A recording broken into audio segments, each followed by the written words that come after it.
I'm here with Howard Buffett, and I'm a big fan of you and your father and your investing acumen, but also your incredible philanthropy.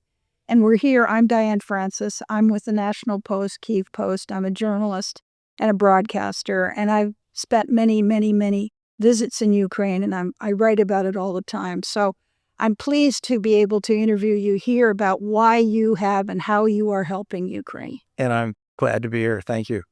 So can you go through the genesis of your commitment and how you feel now about the war? Well, I think back to April 2022 when I made my first trip there after the full-scale invasion. And, our motto kind of at our foundation is that we need to show up. I mean, there's no way you can understand the circumstances, understand the suffering, to see what's happening on the ground unless you're there. So we got there as early as we could, which to me was a little late, but we got there in April. And we were able to see, of course, a huge exodus of people leaving Ukraine because of the shelling and the Russian aggression. And then, one of the things I always do when I'm there is I stop and talk to farmers. So we would find farmers out in the field and stop and talk to them. So it was an introduction for me in the beginning.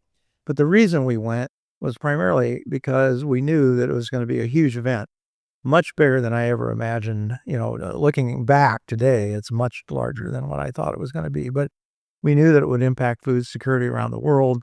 We knew it was going to create millions of refugees. We knew there would be humanitarian causes that we could address with the foundation. So we were there really originally to just figure out what was happening and what could we do that would be worthwhile to support Ukraine.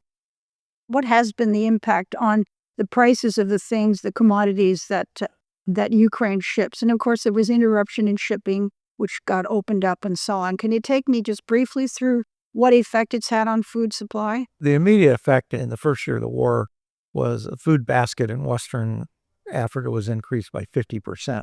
So you're looking, using that as an example, you already have countries that have, high levels of food insecurity, food prices that many people can't afford. So when you increase something by even a small amount, it has a big impact. But when you, increase something by 50%, it's significant. So it had a lot to do with people's ability to meet their food needs in places like Africa. The best example I can give you is we have a big program in Rwanda with thousands of small farmers, and these are farmers that farm, less than half an acre. And I was sitting there last year, and maybe a year and a half ago, and I was asking one of the farmers, how are things going? He says, "This is the best year we've ever had." And I said, "Why?" And he says, "Well, we've got the highest corn prices we've ever seen. I mean, by far." And I said, "Why? Do you have good rains? Did you, were you able to get access to better fertilizer?" He says, "Oh no, it's the war in Ukraine." And so you think the farmer's getting the best prices of corn he's ever had, but somebody's paying for that. So there's a lot of people that can't afford it. So to me, that was like the most personal example I have ever experienced, because these are farmers we're helping, but at the same time, they are benefiting from all of the pain and suffering and aggression in Ukraine. So that, of course, that underlying commitment to food security worldwide led you to Ukraine and to see what you could do so that more production could occur or the Russians could stop impeding it so that prices would settle down. And also, did you get involved with the farmers themselves and the farms and helping them? Well, yeah, when I started looking at agriculture during the war, I look at how does the farmer survive. And so you have, 100,000 pieces of equipment that have been destroyed, tens of thousands of tons of grain that was stolen, and crops that are destroyed, and they're still destroying crops today. I mean, one of the favorite things that the Russians like to do is to fly drones into wheat fields when they're ready to cut and set them on fire. Pretty hard to stop it. So it's never stopped. It's gotten worse. So we did something, it was kind of high risk at the time. But that in April of 2022, I was sitting at dinner. I think it was the second night I was there, or first or second night. And I was sitting with somebody from the government. And I said, your wheat harvest is not that far away. And how are you going to do this? And you've got a lot of farmers that lost equipment. You have farmers that can't, afford everything. And I sent an email to the president of John Deere, who I knew at the time, and I just said, how many combines do you have on the continent of Europe? I don't want anything from I want to know what you can deliver to me in the next 2 to 3 weeks. And then I sent a text to my son, who's on the Case New Holland board, which in our family is like, not so good because I'm a John Deere guy. But anyway, I sent him the text, and they both found about 15 or 20 combines. And the ironic thing about the John Deere ones were they were all destined for Russia, and now they weren't going. Oh, I love. So and That's so even better. so we got 30, 40 combines into the country in literally 3 weeks. I didn't know what we were going to do with them. There was a guy there who he's in the parliament, but he's also big in agriculture, and he put together a team, and we've now planted and harvested over 1.5 million acres, and 60% of that is out in the east. You could start up in Trinity, Sumi, and come down around the east, but so that was one program we did. We've done a number of other programs with Mercy Corps and with some seed distribution, but during war, you're just trying to survive, and that's what we're trying to do. What's most concerning to myself when I found out about it, and many other people, and I'm sure you're involved in this, is that Russia is such an evil country that they have been mining and trying to permanently impair or disable the farmland in Ukraine, and it's an enormous amount of acreage. It has to be demined. It would cost billions of dollars to do that. I find it beyond shocking. Are you involved in the demining? Yeah, the only reason I don't find it shocking is because it's Russia. But so we're very involved in demining. We would, just to put it in perspective, not for any other reason, but we'd be the second largest funder behind the United States government for support of demining efforts. Excellent. And we've done some very innovative things. We have 4 Cat D6 machines running autonomously with a much larger system that we kind of put together. We have incredible support from like Kinsey Manufacturing, John Deere, Caterpillar. They've all stepped up. These are not commercial products. These are not things they're going to go out and sell and make a lot of money on, but they're helping us figure out how we can demine faster and more efficiently and safer. And so we have a whole system that we've developed. And then, we're supporting Halo and FSD and MAG and all the big demining organizations that are there. They have the expertise, and, they have the teams, and they're out doing it. But the really maddening thing, and that's not even strong enough, is in the last month or two, Russia has targeted several different demining teams and killed some of the deminers. They've blown up some of the equipment. They thought that if you were demining within, at least the distance of 30 kilometers, you were safe. And now they're starting to hit beyond that with the drones. So, there's just there's nothing that Russia won't do to try to hurt Ukraine and try to hurt the progress in even demining, which is a humanitarian effort. So you're also involved in humanitarian aid, and what else are you helping Ukraine with? So we've done a lot with the National Police. We bought them very early on, 18 rapid DNA machines. They have 190,000 war crimes they're trying to solve in Ukraine today, and every day they get more, every day. So we're helping them with that. We're helping with an organization that is training the police and working with the police. They have some really well-trained police officers on investigations, but they are overwhelmed, so they need help. So we're working on war crimes. We're working specifically on agricultural war crimes as well. We have provided, I think by the end of the year, it'll be over 500 million meals to people, much of it, some IDPs, but much of it is on the front line in the top 5 or 6 oblasts there.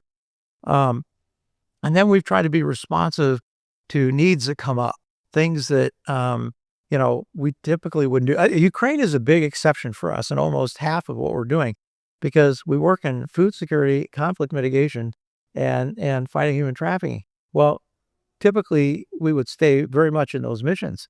But, we've built bridges, we've built feeding centers for schools, we've built bomb shelters, we've done all these things that typically just wouldn't fit really into what we do. And you made a point, I believe, earlier Um, you know, people don't use this term very often, but Putin has stated that he's committing genocide. I mean, he has come out and said this. He has said, I'm going to destroy Ukraine. I'm going to destroy the Ukrainian people. I'm going to destroy their culture, their history. And so when things happen, like the publishing house got bombed, shelled in Kharkiv, we rebuild it. We don't do health and medical primarily, although we've done a really cool project with superhumans for prosthetics. But when the children's hospital got bombed, we stepped up and said, what equipment do you need? We're buying it. So we have tried to be very responsive in terms of the things that are important. And sometimes being important is defined differently because it is defying Russia's ability to try to destroy Ukraine. You've given over $1 billion Yes. to Ukraine, and that's fantastic. But it's not enough. I think you're a saint. What I also wanted to say, though, is that I'm also originally American. You are American. I believe that the American people are totally on the side of Ukraine. And, we grew up realizing how evil Russia was. Why is it that the powers that be have been playing around? And, I just don't understand why Vance and others, I don't want to get into personalities, are dragging their feet on this. This, to me, is a good versus evil war. I would define it the same way. I think that politics is a funny thing because it can be driven by different agendas. I say this carefully, but you have a property developer that is negotiating with a war criminal, and he thinks that Putin's not a bad guy.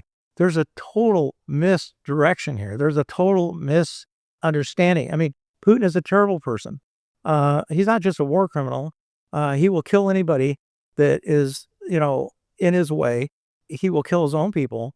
So the question is, how is it, always being the leaders of the free world, how is it that we can't step up and defend a country that is fighting for their democracy? I don't have the answer for that because I don't think there's a logical answer. We have obligation to protect the principles and values that we are fortunate enough to live by and live with. And we're failing to do that. The Biden administration failed miserably in several ways. Yes. And so this is not just about one administration or another administration. This is about what actions are people willing to take. And it's incredible to watch it unfold because this is like watching World War II in 1938 or 1936 or something. I don't know what date it is, but it's clearly leading us into a world war because we're not paying attention or we're not being serious or we're not making the commitment that's required to make. And we've made some big mistakes. And, it's not just to blame America for messing it up. The Europeans haven't moved quickly enough. Now they've overspent quite dramatically for humanitarian and military aid than the Americans have. But, the Americans are the moral voice, and Europe is next. And so I also fault them for being very slow to come. Europe is in the best position to have the biggest impact on this war. Yes. Russia is weak. They are weak. Yes. They're weak militarily and they're weak economically. Yes. Okay. So Europe could put every one of those shadow fleets into a port and stop them. Okay. They just don't have the guts to do it. And they can do it. And they can do it tomorrow. And there are legal ways that they can do it, at least for most of them. They have to decide if Belgium was getting attacked the same way that Ukraine was getting attacked, I think they would take the $150 billion and spend it. So at some point, you have to ask the Belgians, are your lives more important than the Ukrainian lives? Is that the judgment you're making? And I know that this is a bit blunt, but at the end of the day, that's the question because we're out of time. We're out of time. And so NATO has to start stepping up.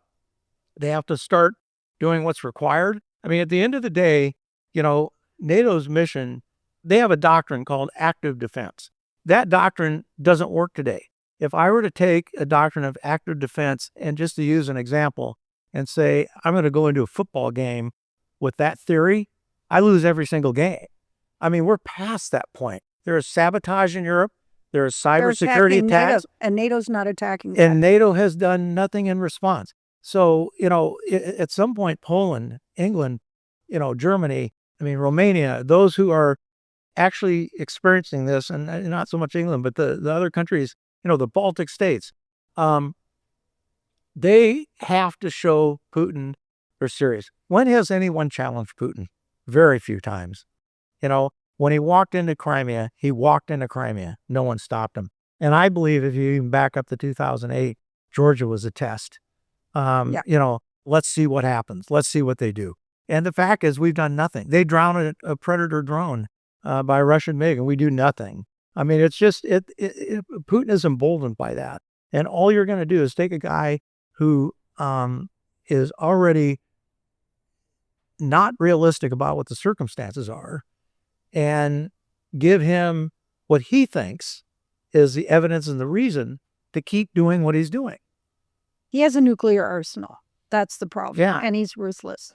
And so let me just say one thing. But the leverage, we've lost a lot of the leverage. The sanctions and But the fact that he has a nuclear arsenal, what have we just told the world? Get a nuclear bomb. That's right, exactly. Get a nuclear bomb. And you know what? If you have a nuclear bomb, you can push people around, you can use the leverage, and nobody has the guts to stand up to you. That's what we've told the world. So I think that the pressure has to be put on him to the point where he's bankrupt.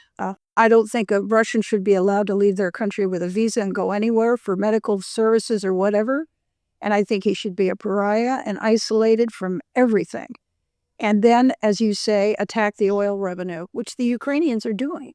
They are doing it, but they can't be expected to do it No. on their own. No. They can't be expected to do it with a little bit of help. I mean, if you go back, this is the thing that really is something that is concerning to me. The narrative was never right in the beginning, and then the narrative has been changed. So after 4 years, what happens? After 4 years, people kind of forget what was going on. They kind of forget how everything started. And, the Biden administration made two huge mistakes. They never went on TV to the American people and addressed the American people and said, this is why Ukraine counts. These are the consequences if we don't engage. This is what's going to happen to us in the future. I've been through a number of wars. I've watched Vietnam and Desert Storm and Iraq and Afghanistan. The president always went on TV and said, this is what we're doing. Made the case. Yeah. The case has never been made.